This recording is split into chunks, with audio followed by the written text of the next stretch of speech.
right, so welcome back everybody to our latest episode of The Nest. And we are now at week 5 of the 2022 NFL season, and the Patriots are coming off of a 27-24 loss in overtime to the Green Bay Packers last Sunday at Lambeau Field to fall to 1-3 in the season. And they will look to rebound tomorrow against the Detroit Lions, who they welcome to Gillette Stadium. Kickoff is scheduled for 1 p.m. ET, and that's what we will be talking about today. And of course, we will also be discussing about Bailey Zappe, who will be making his first career start last Sunday and played in his first game this past weekend as a rookie. And he came in for Brian Hoyer, and after Hoyer suffered a concussion, and then Hoyer was placed on IR. So we will be discussing that. And the Lions are also 1-3, and they're coming off of a 48-45 loss against the Seattle Seahawks last Sunday. And joining me for today's discussion are Anirban Chakraborty, Rohan Venkatesh, and Ujan Talukdar. How's everyone doing? I'm doing great. It's good to have Amartya back after a week-long absence. Doing great. Well, also good to be back after a little bit. So very happy. Yeah, it's good to be back as well. Thanks for having me. Definitely, always great having all of you guys on the show. So let's first talk about Bailey Zappe a little bit. So what were kind of your initial thoughts on Zappe last Sunday? Obviously, none of us expected him to play because Hoyer was the starter at the time. But after Hoyer went down, Zappe came in. And what were your thoughts on him? I just sort of want to hear it because we never got to talk about him at all.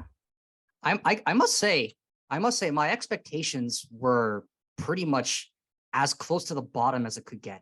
Let me preface everything I'm going to say by saying that my expectations were very, very low. You got a third-string quarterback who is a fourth-round draft pick, and I really didn't really have like much to expect, much of anything at all. But then he comes into the game, he makes a few completions and has a TD completion. It's like, wait a minute, this guy can play. I mean, he may not be like Mac Jones caliber, but I mean, he in the absence of Hoyer, in the absence of Mac Jones, he's holding down the fort, and I think that's really all you can ask of a backup. And in that sense, he's doing way more than what's expected of him. So I got to say, I'm definitely impressed with him. Yeah, I mean, we saw, like Rowan mentioned, a few good completions. And what I specifically want to mention is that he actually had some pretty good long distance throws, like 20, 30 yards, one to Aguilar, one to Parker for the touchdown. And I think he started, let's remember, at the 1 yard line of their own 1 yard line at Lambeau.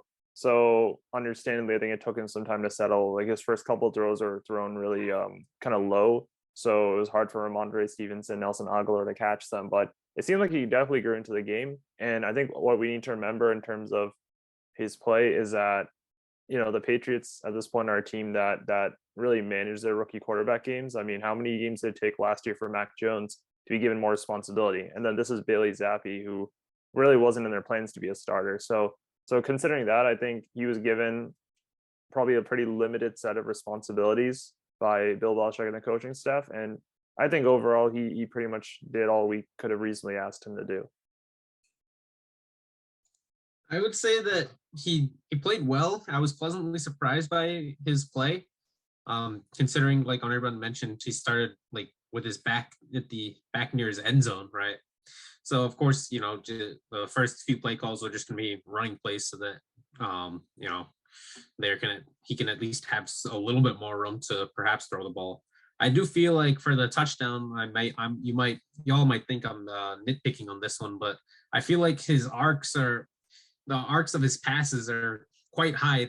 I felt like whenever I saw him throw, the ball was like in the air for quite a while. It was Devontae Parker had a good crossing route, and he was open on that play. But if the more, I just feel like if the ball is just kind of in the air for so long, it could become more of a 50-50 ball instead, depending on what the receivers are, depending on what the routes, depending on the routes the receivers run. I'll put it that way. Sorry.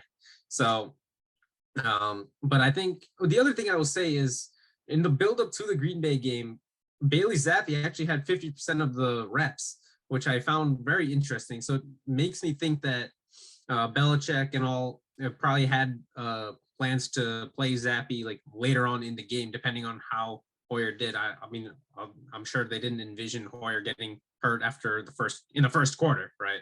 So I mean, it kind of reminds me of the 2020 game in Kansas City where Hoyer started, and then Jarrett Stidham came in for, what was it, the fourth quarter, right? So I think Belichick was envisioning a scenario, that kind of scenario again, but it just happened to be much earlier. And now I think with Zappe being the starting quarterback for week 5, he'll have a week of more than 50% of the reps, I'm guessing. So I think he'll have more chemistry with his receivers this time. Yeah, so I'm kind of on your side, Ujan. So I do think like Zappe, I agree with everyone. I think Zappe overall met expectations, but also I didn't really like how long he was holding the ball on some plays. Like there were times when it was pretty apparent that he held onto the ball for like way too long, and he either got sacked or he was forced to throw an incompletion. And maybe that's something. Yeah, the fumble was bad too. Like, I mean, there's no excuse for fumble losses. Like at this point, like you have to hold on to the ball, whether or not you got practice or not. You need to be able to hold on to the football at that time. And obviously, it kind of worked out for the Patriots because Jack Jones got the interception at the end for the pick 6, so it worked out at that time. But at the same time, I didn't really like how Bailey Zappe held on to the ball too long at given times. But overall, like I thought he did fine too. Like 10 to 15, 99 yards. Man, he's a 4th round pick, 3rd string quarterback. Man, yeah, they're being harsh, man. What? He's holding onto the ball for too long. Like in the NFL, you can't do that, right? At Western Kentucky, where he had prolific numbers, is probably because the competition probably never even got near him at times. So he needs to be able to adjust to that. Like if he's getting 50% of the reps, especially, then I'd be surprised that the Patriots didn't really emphasize that on him in practice, if that's true. That's even worse, actually, knowing that if 50% of the reps and the coaches never told him that he was holding onto the ball too long, that's kind of surprising, actually, then, that he still was able to do that. If that's the case, I put that on the coaches. I would put that less on him.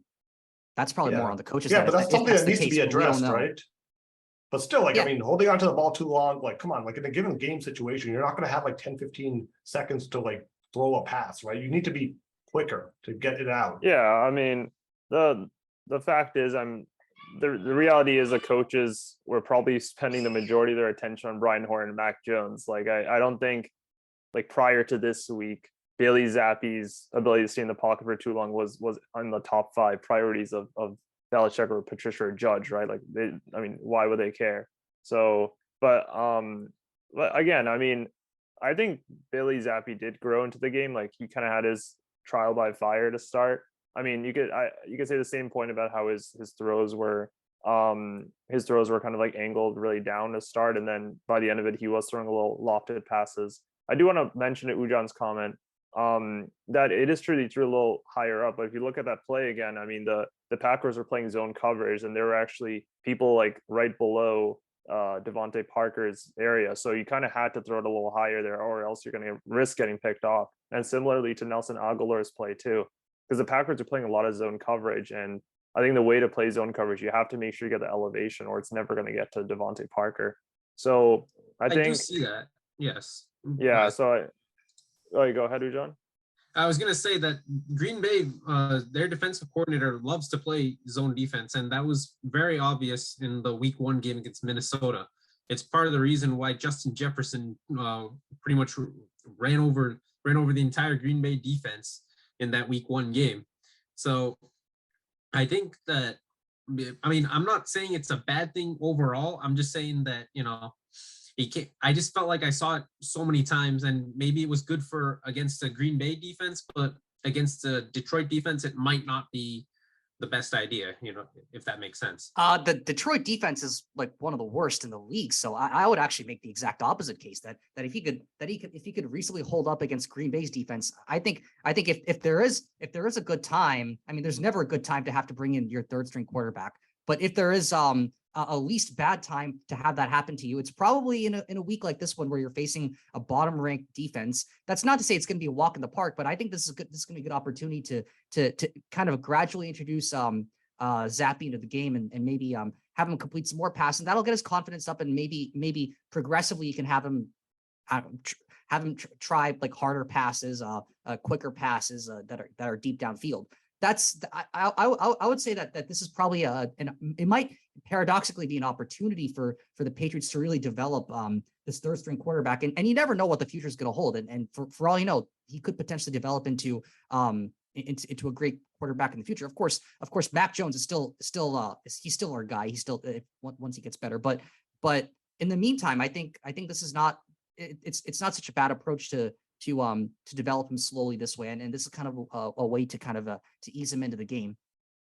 So here's the thing about Detroit, right? They do have a really bad defense, but at the same time, you have to also consider that Green Bay basically had no film, and they were basically not studying Zappe at all. So there basically was no film at all on Zappe for them to look at. So of course the defense probably was pretty much as shocked. Detroit doesn't have that much film either. I mean, they have whatever film that they had from yeah, from but that's still more than time. nothing. That's still more than nothing, though, right? That's it's more than nothing, but it's still a small sample size, though. So yeah, but I mean, granted, I'll grant you that, but it's not. But you don't think that Detroit will see that he's holding onto the ball for 10, 15 seconds and trying to throw it then? You don't think Detroit will be able to figure that out if we were able to figure that out? Yeah, of course. Yeah, of course they'll know that. But so will the offensive coordinators. So it's I don't really think it serves anyone's advantage here. Also, to get to Bailey Zappe in the first place, you have to break through the offensive line, and that is one thing that we should talk about, I think, because the Patriots look like Isaiah Wynn is going to be replaced by Marcus Cannon at right tackle, because Wynn's side was basically giving the Packers pass rush a lot of joy last week. They broke through his side to hit Hoyer and Zappe. I was actually really scared when Zappe went down in case there was another concussion or something. So I'm glad he was okay. But that is something we have to think about. I need to pull up the Lions pass rushing stats, but actually the Lions pass rush isn't very good. If you watch their game against the Seahawks, what happens is that you can pretty much put up 4 O-liners against them, and the way they block is that the Seahawks create a lot of gaps in the pocket that actually allowed Geno Smith to break free from the pocket and run for 10, 15 rushing yards sometimes. And that's with Geno Smith, right? So I'd expect Bailey Zappe to be even more mobile and agile. And we did see some evidence of him able to escape pressure just by running. So honestly, I would imagine that this week a big focus is going to be, hey, Bailey, you're going to have to get the ball rolling, but that doesn't have to be a throw. You also have pretty good legs. He can run too. And the Seahawks got a lot of joy from that. Geno Smith had, like I mentioned, some pretty big rushes last week. So I think that's another thing they're probably going to be emphasizing. Yeah, okay. So I guess, yeah, that's the thing. And overall, like, I was okay with Zappe, but there were kind of a couple things I noted I just wanted to bring up, because I do think those are things he needs to work on immediately in order to, like, even get better. Because here's the thing, like, even if you're a 4th round draft pick, there's been Kirk Cousins and Dak Prescott, right? Both 4th round draft picks, right? So just because you're a 4th round draft pick doesn't mean the expectation gets lower over time. I mean, there are several like quarterbacks who weren't taken in the 1st round. Being in the 4th round, I still expect them to at least be a serviceable player. So expectation is for them to improve over time. So that's the thing. Like, yeah, I mean, I'm not expecting him to be like Tom Brady, who was a 6th round draft pick, by the way. But like, at the same time, you need to also expect them to get better. I don't know how good this guy really will be, because out of college there were several concerns for him, like a scouting report, and I could kind of see some of them. But overall, he showed me something. So we'll see if he can actually do it next week. But we'll get to the next question now. What is one positive from like the loss to the Packers that you think the Patriots can build upon against the Lions? I'm going to say. Sorry, go ahead. Yeah, I was just going to say the defense against a superstar quarterback. They kept the Patriots in it. Case in point, the pick 6 at the end of the 1st half. I mean, the Patriots had the lead to going into at halftime against Green Bay at Lambeau Field with a 3rd string quarterback. So it just really doesn't make sense when you think about it, but that really was what happened. So while I did enjoy the defensive play, I mean, and not to mention they did force a fumble in the 1st half too, and Aaron Rodgers was held to under 50 yards passing. So I did like that. But at the same time, I think that Rodgers kind of got into the game in the 2nd half. The Green Bay made adjustments, and of course they got in the end zone, what was it, twice, right? So I think the defense, there are positives to take from the defense. At the same time, I would also argue the running game was pretty good too. Because, Damian Harris getting in the end zone again. But overall, I would say defense is number one, or at least from number one positive from week 4.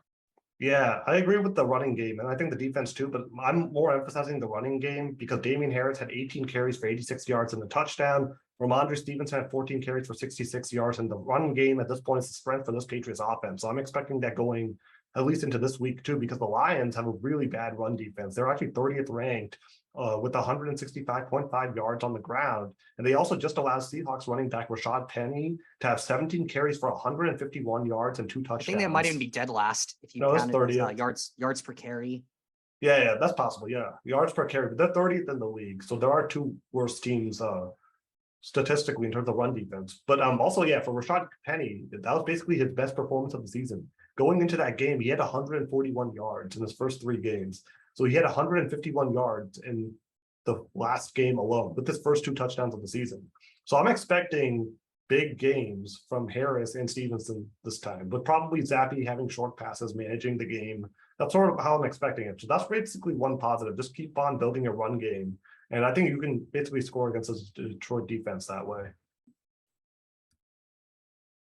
Yeah, I think there are a lot of positives coming off of that game against Green Bay. I mean, basically to second John's point that the defense pretty much held it pretty much kept the game manageable. Not only that, but they were able to stop the Packers offense a few times. They were to make a key stop in overtime. It was only after the Packers got another chance that they were able to get into field goal range and kick a last second field goal in like on the last play, pretty much the last play of the game in overtime.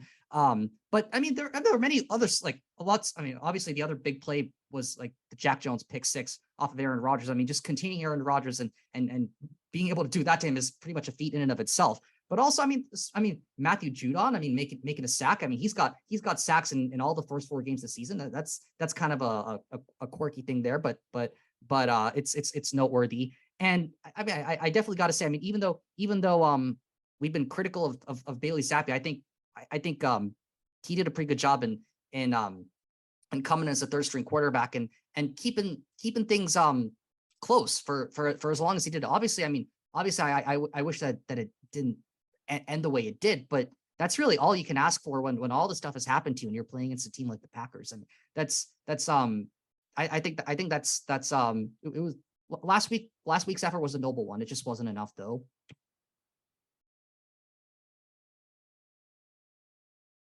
Yeah, I mean, I think I don't think I need to elaborate on the defense or rushing you guys have brought up. I do want to highlight more specifically Jack Jones, our cornerback number 13, who is another 4th round pick that we've had, and I think he really showed up last week when he had a pick 6. He was involved in the fumble too earlier in the game from I don't remember who it was on, but he was involved in stripping the ball and recovering it. So he had a huge game, and his target share, his share in plays has been going up. He played like over 40% of plays against Baltimore, which was a big change from like 18% to start the season. So he's looking like a really, really good acquisition in addition to our team. And that's important because Jalen Mills' health has been a bit of a problem this year for us. So I think Jack Jones is a really, really exciting player to watch out for going forward. And honestly, right now, I mean, it's too early to say anything, but it looks like, he's going to be a pretty solid cornerback for us. And that's, we were all the Patriots secondary is kind of getting torched by like sports media in the off season for letting JC Jackson go.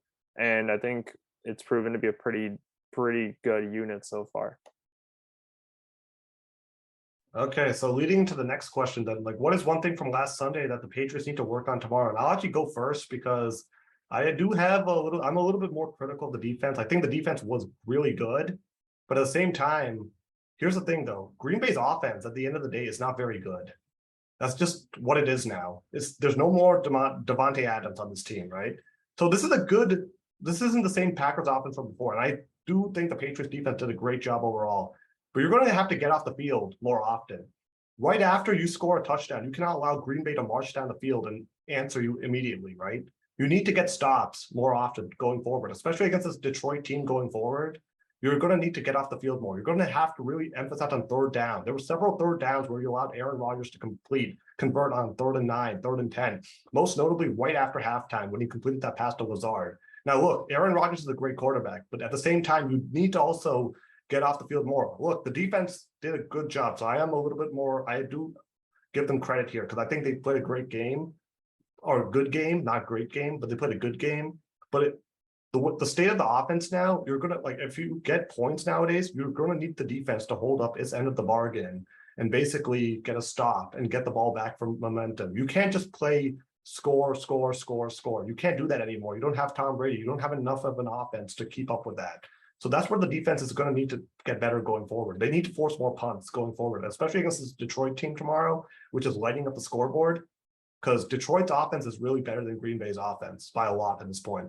So that's Well, one they thing. did force like 6 punts in this game. No, so that's what I'm saying. But at the same time, like, it's also the timing of the game, right? The flow of the game. Like, you can look at the statistics and say, like, they forced 6 punts. And I do think that the Patriots defense played well. But, like, on 3rd and 9, 3rd and 10, or 3rd and 8, you have to get off the field at that point, right? I think all of us can agree on that. You can't allow these drives to get extended over time. So the defense is doing well and they're on the right track, but they need to get those stopped on 3rd and 9, 3rd and 10. If you have them on 3rd and 10, you've got to get off the field at that point. Because, and like, did you notice, like, basically when the Patriots got the touchdown, they make it 17-14. What happened on the following drive for the Packers? Defense allowed a field goal. When the Patriots got the touchdown to make it 24-17, defense allowed another touchdown on the ensuing drive to Romeo Dobbs, right?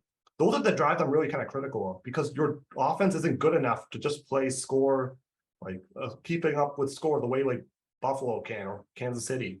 It's just not feasible anymore. So the defense is going to have to do more than what it already has to, like, going forward. I mean, maybe it is sounding critical, but it's just sort of the nature of what we've seen today, right? That's sort of one thing I'd like to see them work on tomorrow. Can they get off the field more against this Detroit offense, which is the best statistically in the league right now? Or what's going to happen? Because if you're expecting, like, your offense to score like 35, 38 points, I don't think it's going to happen at this point like that. So that's sort of my takeaway. I'd like to see them improve on the defense and get off the field more often. I would like to see the Patriots offense be a little more aggressive. I think the one that stands out to me was when our lone overtime drive, and it was a 4th and short from the Green Bay 40, or at least thereabouts. I would have liked to have gone for it. That's me. Look, you already made it to overtime. It's already a long field goal. I'm not saying kick the field goal, but I just feel like, Jake Bailey hasn't been great when it comes to punting this season. So I just felt like, your running game has already done well, and you only need 2 yards just to move the sticks. And at that point, you just need to get in the field goal range, get into Nick Folk's range. You're already 5-10 yards away, and you kick a field goal, right? I mean, I would just like to see the offense be a little more aggressive in terms of the play calling.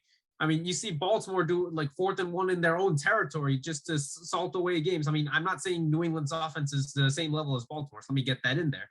But at the same time, if you want to win games that you probably didn't really, it's almost practically there for the taking, and you don't even have to get in the end zone. I would just feel like if you make the right call, you have a chance to do it. Wasn't it a 4th and 5 though? It might have been I thought it was a 4th and short. Then maybe it was a delay of game that knocked it back or something like that. I'm pretty sure that was like a 4th and 4 or 4th and 5. So it wasn't. If it was like a 4th and 1, then I probably would have been like, yeah, you can go for a sneak or have Harris or Stevenson run it. But if it is like 4th and 3 or 4th and 4, then that's kind of asking for a lot, especially from a guy who really had no practice going into the league. So that's probably why they wanted to sort of play it safe at that point. But I guess you'd have to, at that point, right, you either punt the ball away and I'll say, and do you trust your defense in holding Green Bay out of field goal range at that point, right? Which obviously Bill Belichick thought the answer to that was yes. But at that point, you're starting at their own 10-yard line, and the punt wasn't great. Let's be honest. So I just felt like he trusted Jake Bailey in a situation where it kind of backfired. I mean, yes, it's inside the 20, and there you always have stats like it's like punts inside the 20, and sure that counts, but in overtime, I would like to see that, like maybe inside the 5 or something like that, and make it a little harder for Green Bay. And I just felt like the defense kind of on that play, on that drive, on that winning drive, yes, they kept them out of the end zone, but they didn't keep them out of field goal range. And it's not that Green Bay had to go like 20 yards. They had to go like more than half the field, or approximately half the field. So at the same time, I just don't think the overtime was particularly managed well.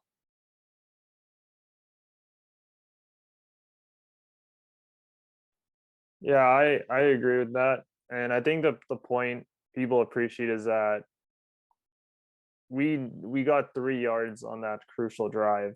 And keep in mind, we were at the Patriots 49. We were literally like 10 yards away. We needed like 15 yards to win the game. So that was because the punt was pretty bad. So even if the defense forced a punt, like the Patriots defense forced another punt, I mean, there's a very good chance that we'd have that exact same offense running out from their own 20 or their own 10. And if they couldn't get 3 yards on that play, you really think they're going to be able to march down the field for 40? So on that point, that's why I'm agreeing with you, Ujan, that like if you have 5 yards, I have way more confidence the offense getting 5 yards on the 4th and 5 than getting like 40 yards. So to me, the way I see it, it really boiled down to situational play calling.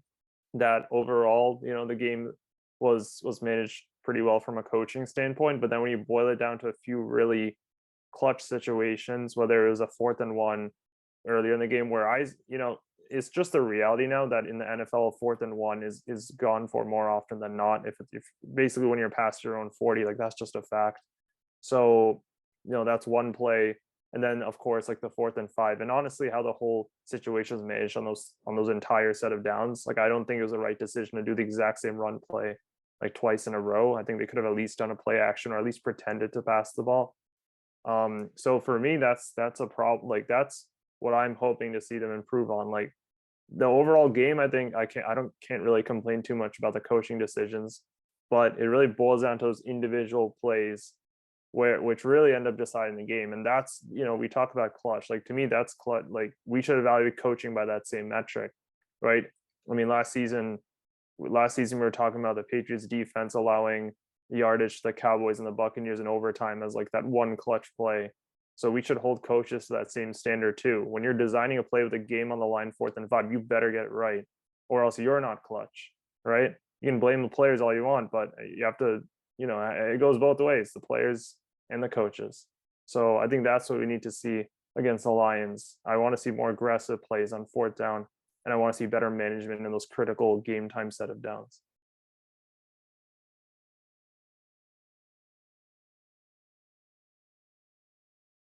Okay, so I guess Rohan, we took all of the points.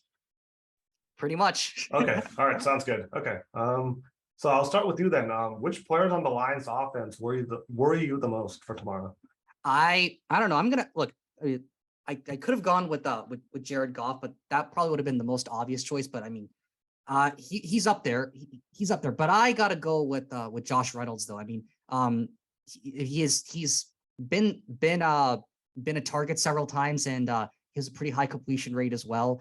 And he's up there. He's up there in yards as well. And I think that the Patriots defense is going to have a pretty tough test tomorrow going up against this Detroit offense as a whole. But I think Josh Reynolds is going to be that guy to pay a little extra attention to. It might be a dark horse pick, but I think I think there's a lot of players, especially him, who are worthy of having that kind of attention on them. So that's my pick. It's Josh Reynolds. Yeah, very interesting choice. I probably wouldn't have thought of him, but for me, it's going to be T.J. Hawkinson, the tight end. I mean, he's also been good choice. outstanding. Also good choice. I was debating between Josh Reynolds and him, but I picked Reynolds, but I'm curious to hear your opinion on this. Yeah, I mean, here's the thing, right? Hawkinson had a career game against Seattle last Sunday, 8 catches, 179 yards, and 2 touchdowns. And the Patriots defense has kind of struggled against tight ends this season. They've allowed 4 touchdowns to tight ends on the season. One to Pat Fryermuth in week 2 on the Steelers, 2 against Mark Andrews, who is an elite tight end, and 1 to Tunyon last Sunday against the Packers. So they've all had 4 touchdowns to tight ends, and Hawkinson's sort of becoming Jared Goff's security blanket at this point. So I'm expecting him to look at Hawkinson a lot in this game too. So that's probably the type of player I'm worried about the most, just because the Patriots at defense hasn't done great against tight ends this season. And Hawkinson is among probably like a top 10 tight end, probably maybe even like top 7. So an already like a really good tight end against a defense that sort of struggles against tight ends. That's sort of the matchup I'm kind of worried about. I'm kind of interested to see how Belichick sort of game plan for this, because Hawkinson, if you're not careful, he can probably get for like another monster game, 150 yards and a touchdown or so. So that's the player I'm really looking out for on Sunday. I'm gonna go with the quarter. I think Detroit's offense go like almost revolves around Jared Goff. I think this is a game that the defensive line needs to really step up with Judon, and I don't know if Lawrence Guy will be active or not, but we'll just have to see. No DeAndre Swift for Detroit, he's been ruled out. We'll have to see if Amon-Ra St. Brown plays. He was limited in practice. He missed a few practices at the start of the week, so sounds like he's doing better, but since he's questionable, but he's probably, even if he plays, he's not going to be 100% for the game, it seems like. So I think if the Patriots allow less time for Jared Goff to get rid of the ball, then players like Josh Reynolds or TJ Hawkinson won't have a big impact. And Jared Goff isn't necessarily someone who will beat you with his legs so much. And Bill Belichick knows how to play against Jared Goff. Case in point, Super Bowl 53 only held the Jared Goff led Rams to only 3 points in a Super Bowl. So this is a game that can where the Patriots defense can really show how good they really are against the number 1 scoring offense in Detroit. Just one thing about that, obviously we remember Super Bowl 53, but in 2020, Goff actually led the Rams to a win over the Patriots on Thursday night. I think it was like 24-3 or something. So he has had better results recently. But that 24-3 game, he only was responsible for 17 points because one of those touchdowns was a pick 6. So it's not that the defense played horribly in that game. It's just the offense was much worse compared to what it is now. We'll put it that way. No, that's true. But also at the same time, the defense is definitely not the 2018 defense either. Yeah, I mean, I'm personally a little more confident about our defense. I think, I think at the end of the day, like 6 punts, 2 turnovers, 1 pick, like 6 points on the board is a good stat line for any defense. So that's what I think. But in terms of the player that I think they need to watch out for, it's to me, it's Amon-Ra St. Brown. And the Detroit Lions are interesting because they kind of have a triple threat at wide receiver, or rather receiving. You mentioned TJ Hawkinson at 261, Amon-Ra at 253, Joshua Reynolds at 243, and then it goes all the way down to DJ Chark at 98. And actually, TJ Hawkinson and Amon-Ra are tied for 3 touchdowns each. And the thing that really worries me about Amon-Ra St. Brown is his ability to make really big yardage plays. We saw that on full force against the Commanders, especially in tight coverage. And the fact that Jared Goff really has a lot of trust in Amon-Ra St. Brown to make those big red zone plays. And the reason I bring that up is that I think the Patriots are pretty good at limiting yards after catch in general from their wide receivers. We saw that case in point against Tyreek Hill, but Tyreek Hill still got almost 100 yards in that game. So the Patriots, I think the challenge is in actually stopping Amon-Ra catching those balls, and he's shown to be one of the top like 5 receivers in the league this year. So to me, the question is, how will we be able to cover him against those big plays? Because we saw Romeo Doubs almost had a touchdown that was very narrowly ruled out on another big yardage play in the end zone last week against Green Bay. So we could very well see this be a show where Jared Goff throws 40, 50 yarders up for grabs for Amon-Ra. And then at that point, we're got to trust that our secondary can contain him and not really let him catch the ball in those scenarios. Okay, yeah, all good choices. And good responses. So let's talk about now the Lions defense. So it's the worst in the league. So what are you looking for in tomorrow's game that you would consider an encouraging sign, especially for the offense? I would definitely say that if the Patriots can mix it up on both pass plays and run plays, because my default assumption would be, given the fact that you have a third string quarterback playing, that the Patriots are probably going to rush the ball a lot more. I mean, I guess there's added evidence to that because the Lions rush defense is, I think, the worst in the league, or if not that, pretty close to worst in the league. But that said, I would definitely have to say that Bailey Zappe, given his showing in the last game, if he's given a chance against this Detroit defense, which is like near the bottom of the league, and get his confidence up, as I mentioned earlier, I think that would be good for the Patriots offense overall, just to show that, yes, they're a team that can do both. They're a team that can mix it up, that they can beat you on the ground. They can beat you in the air. And I would have to say that if the Patriots can put up at least like 25, 26 points, I think that's a really, really good sign. But we'll have to see. We'll have to see how that goes tomorrow. For me, right, I said this last week, and I'm going to say it, or a couple of weeks ago, and I'm going to say it again. Involve the tight ends in the passing game. I've been waiting for it for practically the entire season, and I'm still waiting. I mean, I understand Jonnu Smith is injured now, but where's Hunter Henry when you need him? He had he had a little more targets. What was it? 2 catches against Green Bay, and against Baltimore, he had 1 catch for 8 yards. So I would like to see, who's Bailey Zappe going to target in the red zone? Last week we showed it was Devontae Parker. How about your big tight end? I mean, maybe the expectations we have these expectations considering we had the 12 and 87 combo for 10 years before they went their merry ways down south. So that's just something I would like to see. I mean, and last year, Hunter Henry had 9 touchdowns. I don't think he's even had I can only think of like one red zone target against Green Bay at the very start. Like one of the first or second drive of the game.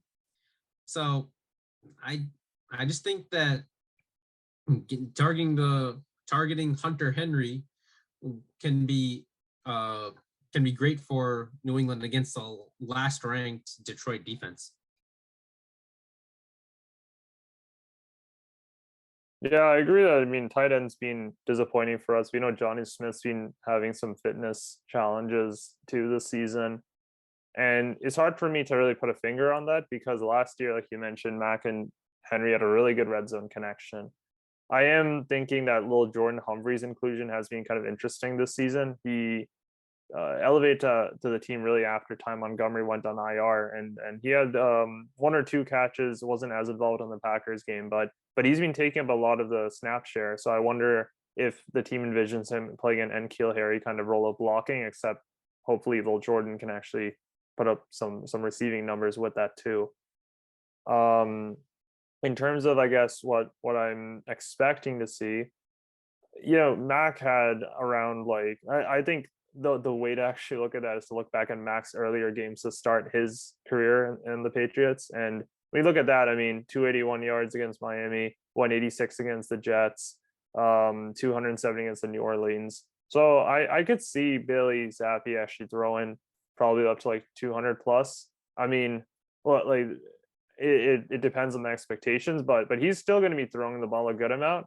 But I mean, it's pretty fair to say in any situation at all in which it's like a 3rd down or 4th down or game on the line, they're just going to like run the ball because why not?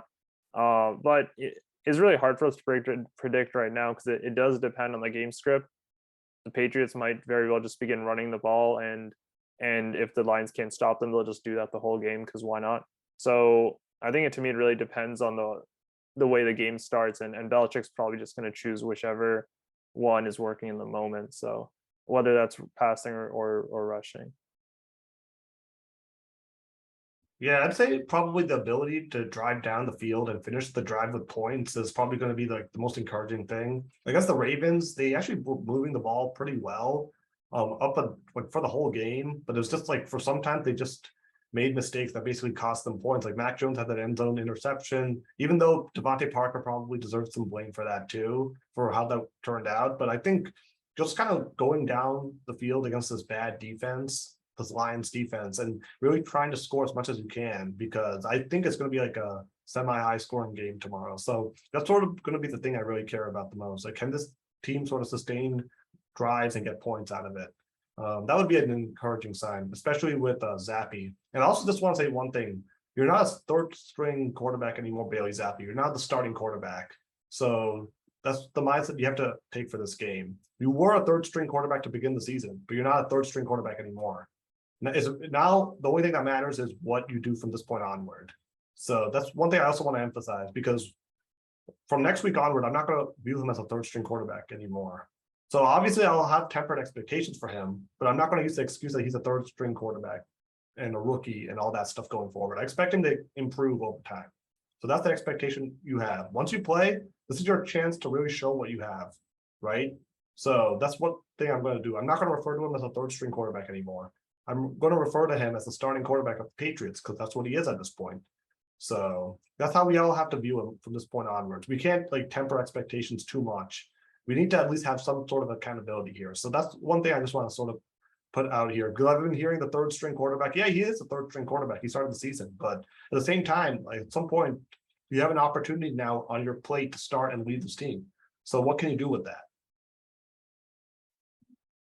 Yeah, let's see what happens. I mean, it's like I said with Mac, when you don't have any data, it can go either direction. So you just have to kind of wait and see. It could turn out that this game that like is waiting in the pocket was who he is, or it could turn out that was his first game in nerves. So the only way to really prove that is to give him game time and see what happens. So we can only speculate so much. At the end of the day, it's what happens during tomorrow and the rest of the season that counts. I'd say it's definitely advantage Pats on offense, because the Patriots have all the film that they want to study the Detroit defense, but the Detroit defense doesn't really have a lot to study up on Bailey Zappe. So there's a little bit of informational asymmetry over there, which might benefit the Patriots. Yeah, we'll see. So now we go to the fun part, the score prediction. So Rohan, what's your score prediction for tomorrow? We'll start with you. So I'm gonna kind of start this off by saying that overall the Patriots are slightly favored. If you're looking at the betting odds, the Patriots are favored. They're 3-point favorites in this one. And if you're looking at the over under, it's 45.5. And I'm not surprised by the fact that the over under is that high, given the fact that a lot of these games involving the Lions have been pretty high scoring. They have got a really great offense and a pretty terrible defense, so that should make for a high scoring game. But what is a little bit more interesting though is that if you look at the if you look at the betting, 75% of the bets, 75% of the money that's gone in on bets for this game, for tomorrow's game, have gone for the Pats. 25% have gone for the Lions. But if you're actually looking at the number of bets themselves, a slight majority, 53% of the bets have gone to the Lions, whereas 47% of those bets have gone for the Pats.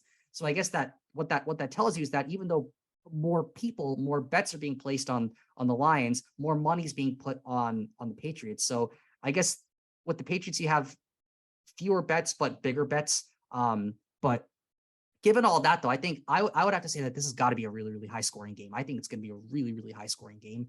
I think that the Patriots are gonna pretty much have a field day with this Detroit defense. But I also think that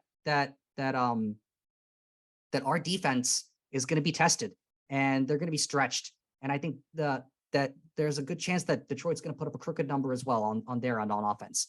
So given all of that, I think that on the over under, I'm going to go with the over on this one. And I think it's going to be scoring more than 45.5 points.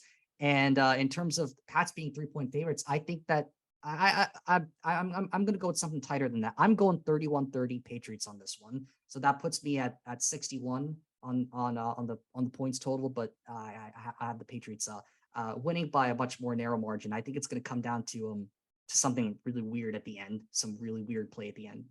But I think it's going to be close. But I think the Patriots are going to pull it off. Okay. Yeah. So I'll also just say that the Patriots are going to need to put up points. I agree with that. And this is also pretty much a must-win game at this point. You're already 1-3, you're last place in the AFC East. And at 1-4, I would say the season is pretty much at that point looking very, very bad if you are 1-4 after this. So I mean, I don't really trust Bailey Zappe at this point, but I do trust Bill Belichick still, despite how everything has gone. And I trust that he'll come up with the proper game plan with the coaches. And I think the run game is going to be very big. And I'm going to go Patriots 28-25 to preserve the season. So that's my prediction. So I have them winning, and I guess I have them also above the over/under. So yeah, I do expect points, but I'm going 28-25.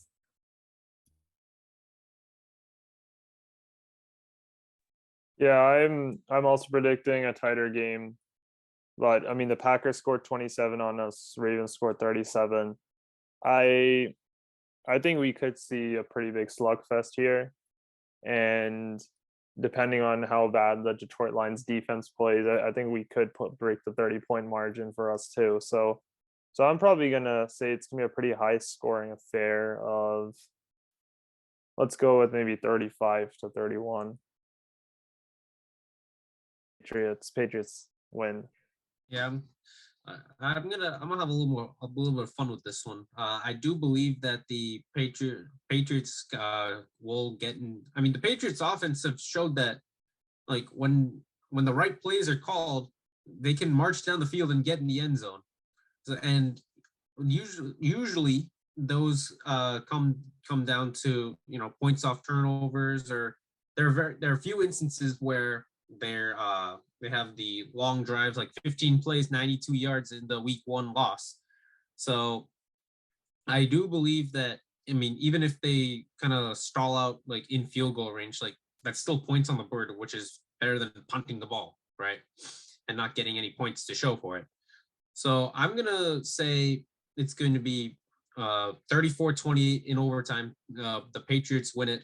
Zappe throws a winning touchdown to Devontae Parker in overtime. 34-28 in overtime.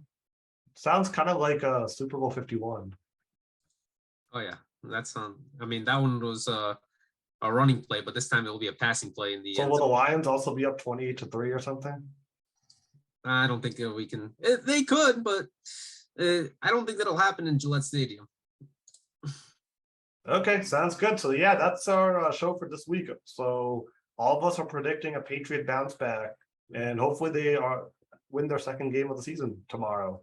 But yeah, that'll be it. Also, It's to your it's gonna point- be. Sorry, go ahead. Yeah, I was just gonna say to Marcus' point, the Patriots, so we're 1-3 at this point last season, and they made the playoffs. They're actually 2-4, and then they went on a 7-game win streak, and then, you know, everything faltered after the bye week. I mean, they barely made the playoffs, but, you know, 1-3 doesn't necessarily mean they're completely out of it. Even 2-4 doesn't mean. I know, but at the same time, it makes your life a lot tougher because then it forces you to win these other games. So, I mean, and also like the schedule going forward at this point is kind of harder to look at, right? Like Cleveland is looking pretty good. They're next. Chicago, they should probably be able to beat, but like, who knows, right? They have a pretty good defense too, but that's at Gillette. So like going forward, like some of these games, and even the Jets now no longer look like a complete, just like you can just pencil in a win anymore. Jets are actually might be pretty solid now. So like a lot of like last year, like you beat up on the Jets twice and all these like teams, but now like it's a little different. So I mean, it seems like the AFC is Still kinda got to gotten play a the lot better. Dolphins. That's gonna be a tough one. Yeah, but that's in December, and that's also January, and that's in Gillette this time. So we'll see. The second meeting will be at Gillette.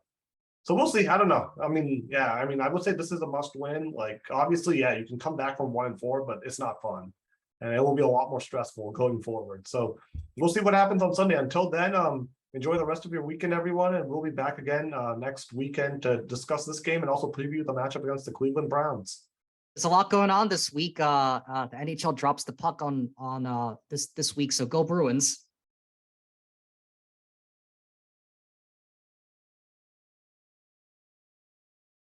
Okay. All right. Well, have a good time, everybody. But anyway, peace.